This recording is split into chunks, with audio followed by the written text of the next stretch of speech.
Salut à tous, bienvenue sur la chaîne Techno 01net et bienvenue à Barcelone pour ce Mobile World Congress et pour ce nouveau numéro du Grand Talk. Vous le savez maintenant, à chaque événement lié à l'actualité high-tech, on aime bien prendre le temps avec Jérôme et discuter justement d'actu high-tech. Et nous sommes donc aujourd'hui sur le stand d'Orange, Jérôme. Oui, Orange qui nous accueille sur son stand ici à Barcelone. Alors, vous allez voir, on va évidemment jeter un coup d'œil sur les nouveautés, les nouvelles tendances avec des invités. Dans un instant, Stéphanie de 01net qui est avec nous, qui va nous brosser un petit peu le panorama des nouveautés. Nous recevons également dans ce grand talk le directeur général de Nokia France et le président directeur général d'Orange France. Voilà, Stéphane Richard sera là et Thierry Amargé aussi. Donc à tout de suite pour ce grand talk.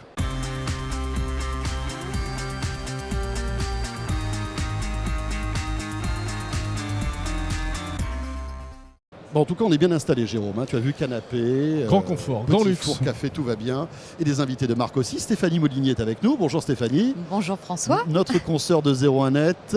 Et puis à tes côtés Stéphanie. Thierry Amargé, bonjour. Bonjour. Thierry, merci d'avoir accepté notre invitation. Vous êtes le directeur général de Nokia France. On a plein de choses à vous demander. On va en parler dans un instant. Peut-être. On va laisser la parole à Stéphanie pour débuter. Les tendances de ce Mobile World Congress, Stéphanie. Les tendances, en fait, ça tire un peu tous azimuts. Hein. On a du smartphone entrée de gamme, milieu de gamme, du smartphone haut de gamme, mais aussi des tablettes. On a des appareils qui sont compatibles 4G, NFC. Donc là, vraiment, c'est un peu l'explosion de tout ce qu'on a pu voir au cours de l'année. Tout se concrétise. Donc, pour commencer par les tablettes, parce que le Mobile World Congress, c'est aussi les tablettes. On a eu deux produits intéressants ce matin qui ont été dévoilés.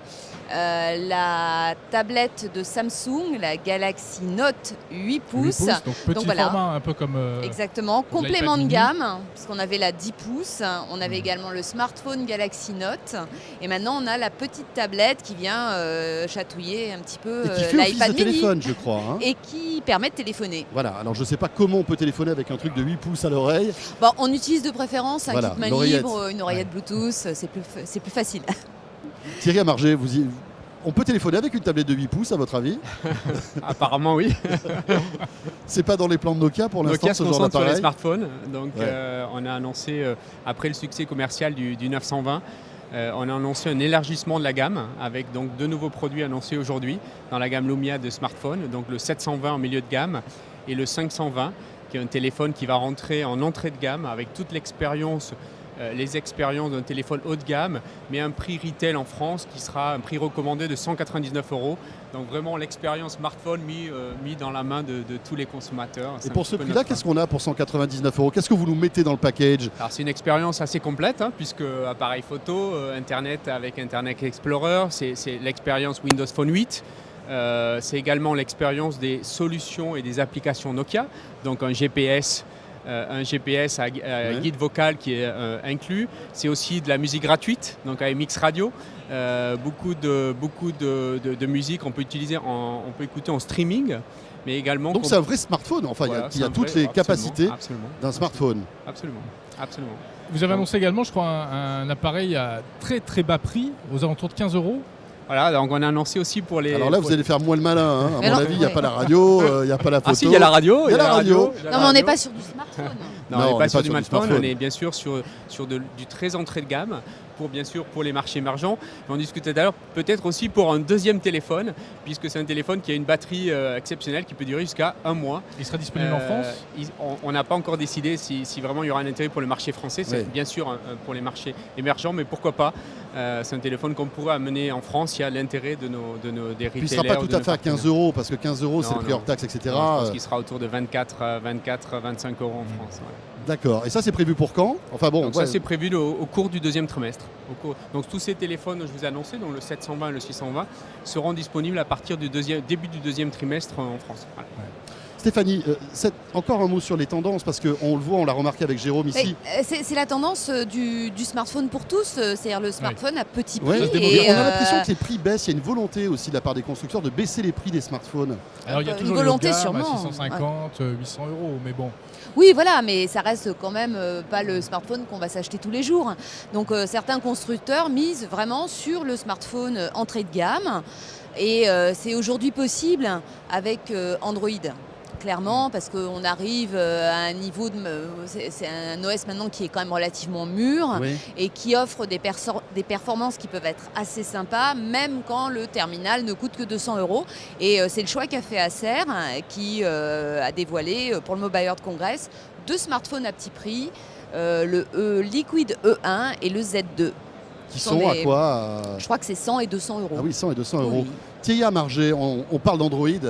Alors bon, pour Nokia, c'est un peu une autre galaxie. Mais pourtant, de temps en temps, il y a des rumeurs qui reviennent, comme quoi on pourra avoir un smartphone Nokia avec Android. C'est quelque chose qui paraît surréaliste ou qui est envisageable? Alors aujourd'hui, je pense qu'on est en train de récolter les fruits de notre stratégie, donc qui a commencé avec clairement Windows Phone comme notre système d'exploitation principal pour les smartphones. Et la raison, il faut se rappeler la raison de cette décision stratégique, c'est en fait d'être capable de créer de l'innovation.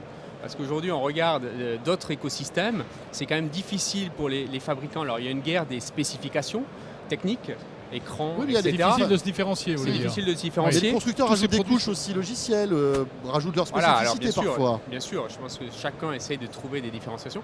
Après, il faut trouver les vraies innovations qui vont parler aux consommateurs. Donc nous, on a lancé par exemple à la 920 le chargement sans fil. Donc c'est une première, c'est quelque chose qui est là pour rester. Les consommateurs ont beaucoup apprécié. On a lancé la stabilisation optique. On a la capacité de prendre des photos en baisse luminosité. Les consommateurs ont aussi beaucoup apprécié. Donc vraiment, aujourd'hui, pour répondre à votre question, on a fait clairement le choix de cet écosystème pour se différencier. Et on est en train de créer et d'apporter cette innovation sur le marché français. Donc pas tous les mêmes œufs dans les différents paniers. On reste dans Windows Phone. Très focalisé absolument sur Windows Phone. D'accord. Stéphanie, les grands écrans aussi, on l'a évoqué écrans, parce que oui, tout à fait. Là encore, on a aujourd'hui, alors on l'a vu chez Huawei, un écran de 6 pouces. 6 pouces, oui.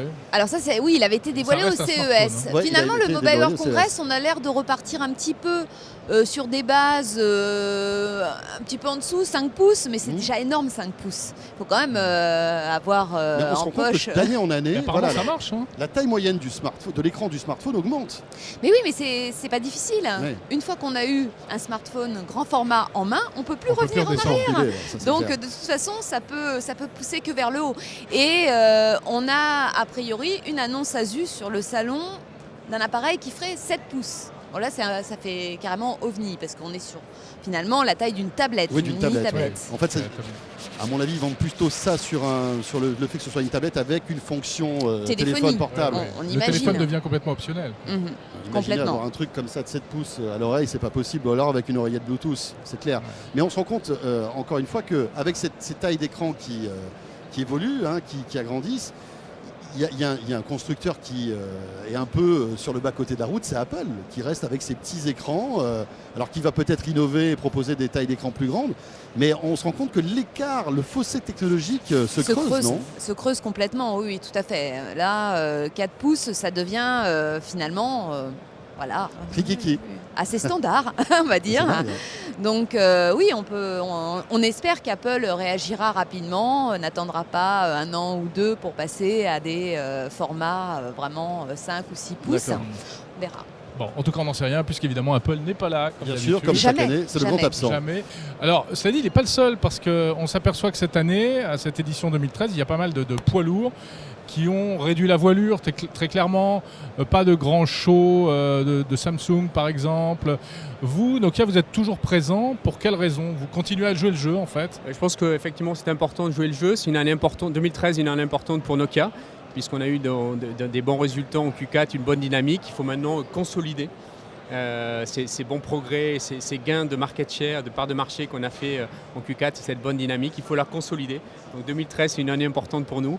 Et c'est pour ça qu'on est là et c'est pour ça qu'on montre des nouveaux produits pour élargir la gamme. Mais est-ce qu'il n'y a pas quand même une tendance de la part des grandes marques à vouloir créer des événements indépendamment de ces salons pour ne pas être noyés dans la masse, finalement? Effectivement, Vous le faites aussi, vous avez annoncé le Lumia à New York, complètement en dehors du circuit des salons. Effectivement, il y a beaucoup d'annonces. C'est dur Oui, d'apparaître. d'émerger et de ne pas Après, être noyé. Chaque marque a sa stratégie. Nous, cette année, on est content d'être là et on est content de présenter deux innovations importantes, de nouveau, parce que démocratiser le smartphone pour tous, c'est vraiment important pour Nokia. Ça fait partie de notre DNA et c'est une annonce très importante. Mais c'est vrai que je pense que c'est aussi une question de calendrier et aussi une question de copier un petit peu ce que fait Apple. En termes de stratégie de communication. Pour Samsung, clairement. Parce que tout le monde pense au Galaxy S4 qui voilà, sera alors le qui va être dévoilé absent du salon. Du salon, mais maintenant ça y est, on a avec une certitude la date, le 14 mars à New York pour le Galaxy S4. Exactement. C'est et confirmé. pour Samsung, clairement, ils auraient tout à fait pu l'annoncer pendant le Mobile World Congress. Et je pense qu'ils font le choix de sortir du salon pour que tous les regards convergent vers eux le moment venu. Ouais. Alors que c'est paradoxal parce que bon, après c'est de la cuisine interne, mais on peut le signaler quand même. Le salon de Barcelone a changé de lieu cette année pour un lieu plus grand, puisqu'il y avait quand même un intérêt très fort d'énormément d'industriels. Donc il y a beaucoup de monde, mais les grandes marques, elles, se font plus discrètes. C'est assez amusant, quoi. Je prends ton micro parce que le mien marche plus, donc c'est pas grave. Tiens, prends celui-là, tu vas voir, on t'entendra pas, ça sera parfait. Thierry Amargé, un mot sur Nokia, parce qu'au-delà des spécificités techniques de vos produits, vous misez beaucoup sur les services, le GPS, la musique, etc. Le salut de Nokia, ce sera ça aussi, c'est d'apporter de nouveaux services et pas forcément se concentrer sur le meilleur appareil photo, etc. Absolument, c'est vraiment autour de l'expérience. Plutôt qu'une guerre des spécifications, c'est vraiment apporter de l'innovation dans l'expérience. On a parlé de l'expérience du chargement sans fil. Il faut que ces expériences elles aient une valeur pour le client final. Donc, on a parlé de prendre des photos en faible luminosité. C'est une vraie valeur quand on sait que la moitié des photos se prennent de nuit ou en situation de baisse luminosité. Sur la partie de nos applications cartographiques, on a un vrai atout. On a racheté Navtech il y a quelques années, donc c'est un vrai atout, on est leader, on a 30 ans d'expérience dans la capture de données sur la partie cartographie et on veut vraiment utiliser cet atout dans cette bataille d'écosystème. On fait une annonce importante aujourd'hui, agressive, dans laquelle toutes nos applications cartes, donc Drive, GPS et Public Transport seront disponibles pour tout l'écosystème. Donc vraiment la volonté de Nokia de faire croître cette position et se différencier par l'expérience plutôt que par des spécifications techniques. Il y a des stands qui sont impressionnants cette année, ce sont notamment les stands des marques chinoises, Huawei, ZTE. On a l'impression que les Chinois sont gonflés à bloc, ils ont envie de manger tout le monde. Les Coréens, Samsung et LG, mais vous devez vous aussi vous inquiéter, non ? En fait, c'est simplement, je pense, un secteur qui est très très concurrentiel, rien de nouveau. Et je peux vous dire également que Nokia est gonflé à bloc, donc il va y avoir une belle bataille en 2013. Une belle bataille, effectivement, en perspective. Stéphanie, dernière question pour notre journaliste qui a vu un petit peu les tendances.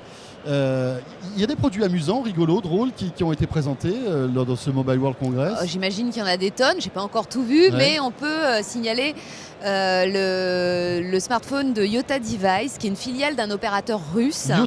Yota. D'accord. Y-O-T-A. Yota, et non pas Yoda. Et ce smartphone fonctionne sous Android. C'est un smartphone relativement classique de face, mais de dos, quand on le retourne, on a une liseuse à encre électronique. Tiens. Et en fait, on peut transférer ces fichiers texte de l'univers Android vers la liseuse et pouvoir consulter des documents avec une autonomie absolument géniale. On sait qu'un livre électronique, on peut le faire durer 1 semaine, 2 semaines sans problème. Donc c'est peut-être le produit qui arrivera chez nous en fin d'année 2013. Pour l'instant, c'est un proto qui devrait sortir en Russie vers le milieu de l'année. Donc d'un côté smartphone et de l'autre côté liseuse. Exactement. Étonnant. Étonnant. Voilà, quelques-unes des innovations un peu drôles de ce Mobile World Congress. Merci beaucoup Stéphanie Molinier, journaliste à 01net. Merci à Thierry Amargé. Merci. On revient dans un instant, toujours ici depuis le stand Orange à Barcelone pour ce Mobile World Congress. Et Jérôme dit ce qu'on va voir après dans un instant. Alors vas-y. Tout de suite, c'est Stéphane Richard, le PDG d'Orange, qui nous fait l'amitié d'être notre invité sur ce plateau qui lui appartient, cela dit, dans le Grand Talk, sur la chaîne Techno 01net. Tu le fais tellement bien. Allez, à tout de suite. Bonjour, je suis Léla Guilanilia, responsable de la communication grand public chez eBay France. eBay sur mobile, c'est aujourd'hui une transaction par seconde dans le monde. L'application eBay est gratuite. Pour effectuer un achat, par exemple un casque Bluetooth, c'est très simple. Il suffit de rentrer casque Bluetooth dans le moteur de recherche, affiner sa recherche en fonction des différents critères qui sont proposés, faire sa sélection, Appuyez sur Achat immédiat sur l'annonce. La connexion se fait directement avec PayPal. La transaction est donc terminée et il n'y a plus qu'à attendre d'être livré.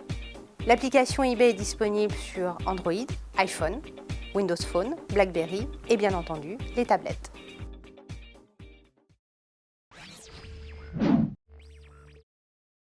Le retour du Grand Talk sur la chaîne Techno 01net. Merci d'être là, toujours depuis le stand Orange.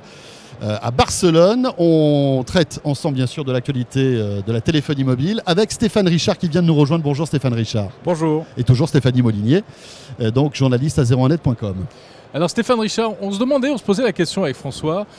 Donc là, vous êtes présent aujourd'hui à Barcelone comme sur tous les grands salons. Quel est l'emploi du temps du directeur général d'Orange, une journée comme aujourd'hui ? Eh ben, je cours, c'est assez épuisant en fait. Ça nous rassure comme tout le monde finalement. Oui. En fait, Barcelone, c'est le moment de l'année où il y a tout le monde. Toute la planète télécom est là. Donc je vois beaucoup mes collègues opérateurs. Là, en 2 jours, j'en vois une dizaine, des principaux. Et je vois aussi les grands partenaires. Microsoft, Samsung, par exemple, mais encore d'autres. Donc c'est une douzaine de rendez-vous dans la journée. Tout millimétré. Ouais, toutes les heures à peu près. Et entrecoupé de quelques tables rondes auxquelles je participe, organisées par le GSMA. Et puis des rencontres avec la presse et les médias. et puis nos équipes quand même aussi.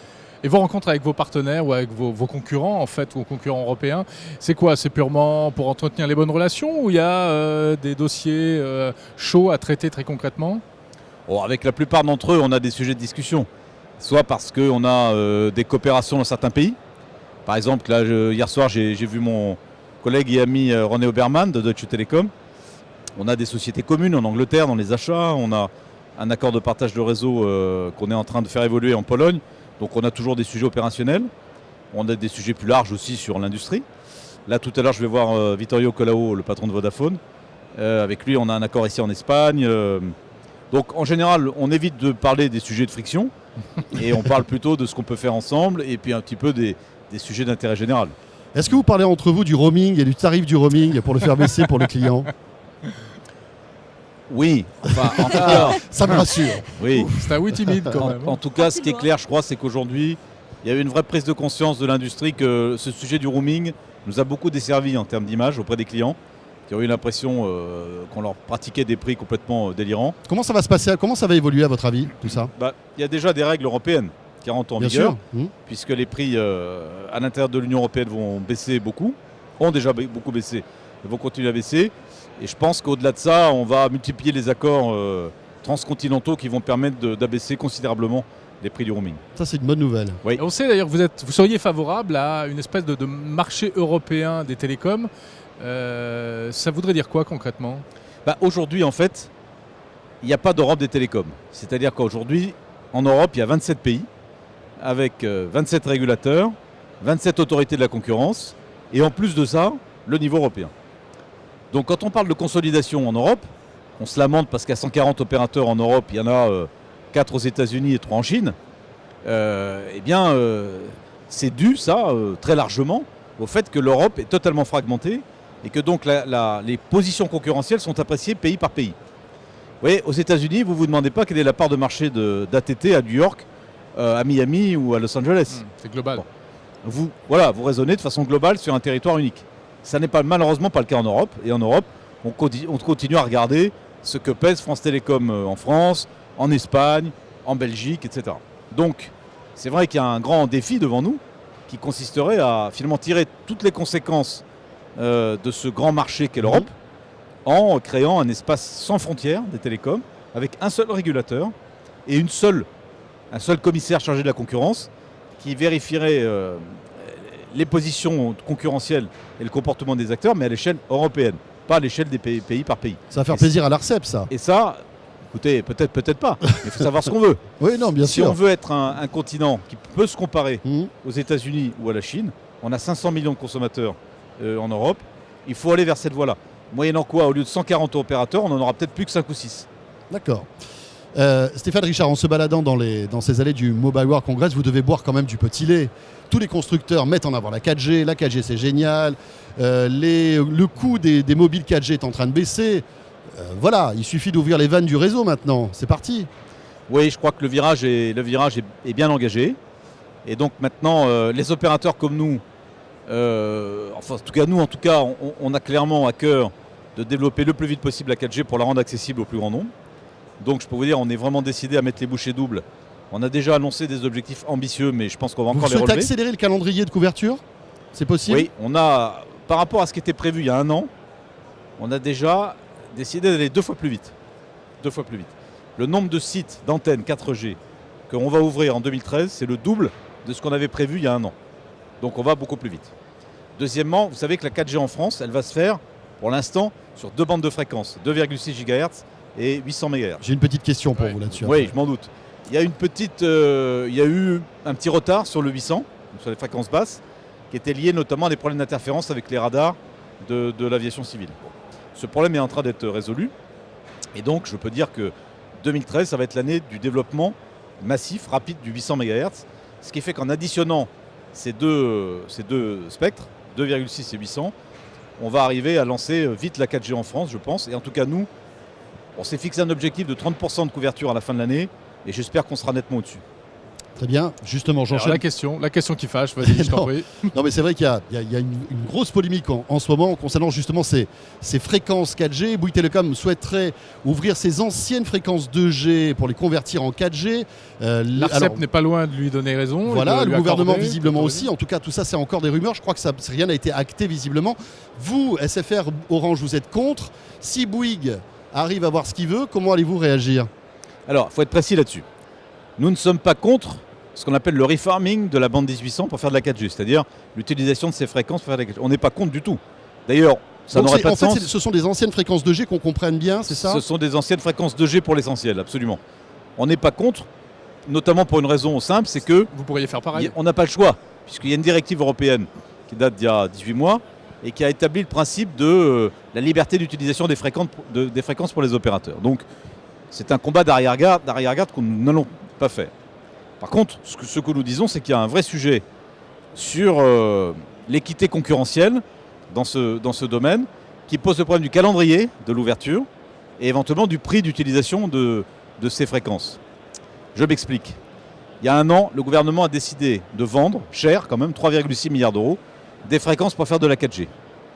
Moi, je trouve que ça pose un problème. En or, là, les 800 MHz. Exactement. Ouais. Je trouve que ça pose un problème pour tout le secteur. Quelques mois après, de dire, écoutez, il y a un autre bloc de fréquences qu'on va pouvoir utiliser pour faire de la 4G. On ne sait pas combien ça va coûter et on ne sait pas quand est-ce qu'on va pouvoir les utiliser. Alors que toutes les stratégies des opérateurs ont été construites sur un calendrier et sur des normes techniques qui ont été faites il y a un an. Donc, la seule chose que nous disons, nous, c'est attention à ne pas déstabiliser une fois de plus un marché qui est quand même déjà très chahuté avec l'arrivée du 4e opérateur, en prenant une décision qui, de fait, donnerait un avantage considérable à un seul des opérateurs. Car c'est ça le point. Alors quand on nous dit après c'est Bouygues qui pousse, évidemment c'est Bouygues qui pousse, puisque Bouygues est le seul opérateur à disposer de capacité sur cette bande 1800. Et non pas comme je l'entends souvent, parce que nous faisons l'itinérance de Free. C'est pas ça le sujet. Le sujet c'est tous les opérateurs ont la même quantité de spectre 1800, mais qu'il y en a qui ont moins de clients que d'autres. Tout le monde voit bien que Bouygues a à peu près 10 millions de clients de moins que nous. Donc les nôtres de fréquences sont évidemment beaucoup plus occupés. Ouais. Et donc moi ce que je dis simplement c'est oui au refarming 1800, on n'est pas contre, mais dans les modalités techniques, c'est-à-dire la date et le prix, il faut tenir compte de la concurrence sur ce marché et je pense que ça serait prendre une grave responsabilité qu'aujourd'hui de donner un avantage injustifié, totalement injustifié, à un seul des opérateurs. D'ailleurs les 3 autres sont contre également comme nous, donc ne sont pas contre le principe, mais souhaitent attirer l'attention sur les modalités. Très bien. Si on parlait un petit peu des terminaux, des appareils, avec Stéphanie tout à l'heure dans la première partie du Grand Talk, on a essayé de voir quelles étaient un petit peu les nouveautés. Et ce qui est drôle, c'est que les opérateurs commencent à sortir leurs propres appareils. On en voit aujourd'hui. Leurs propres terminaux, leurs propres téléphones, sous leur propre marque. Oui, les opérateurs. Tout à fait. Tu veux dire par là des smartphones Orange? Voilà, exactement. Des c'est ça. smartphones Voilà, SFR. Mais ça a toujours existé. Et puis c'est l'occasion pour l'opérateur cœur de mettre en avant justement une tendance du marché. Donc j'imagine qu'il y a des choses qui se préparent chez Orange Je en crois que vous matière de avez 4G. 3 téléphones dans les tiroirs, là, 4G, c'est ça? Oui, nous on a Siglé Orange. absolument. Nous on a toujours voulu proposer à nos clients une gamme de smartphones avec les grandes marques qu'ils attendent, hein, et on sait bien il y en a deux essentiellement sur les smartphones, qui occupent le haut de marché, et puis mais qui sont chers quand même. Et donc ce qu'on veut nous, c'est proposer des solutions smartphones 3G et 4G maintenant au plus grand nombre. Et ça nous a toujours amené à rechercher des beaux appareils à des prix quand même plus accessibles. Et donc là, nous sortons effectivement 3 smartphones qui sont compatibles sur la 4G française, donc sur nos bandes de fréquences d'aujourd'hui, et qu'on va proposer autour de 150 € et qui vont permettre donc de profiter de la 4G déjà dans les villes où c'est ouvert, puisqu'aujourd'hui il y a quand même 4 villes où on a la 4G et on en aura 11 de plus d'ici un mois et demi. Et avant la fin de l'année 2013, tout Paris sera couvert par notre 4G. Donc ça, c'est des étapes importantes qu'il faut avoir en tête.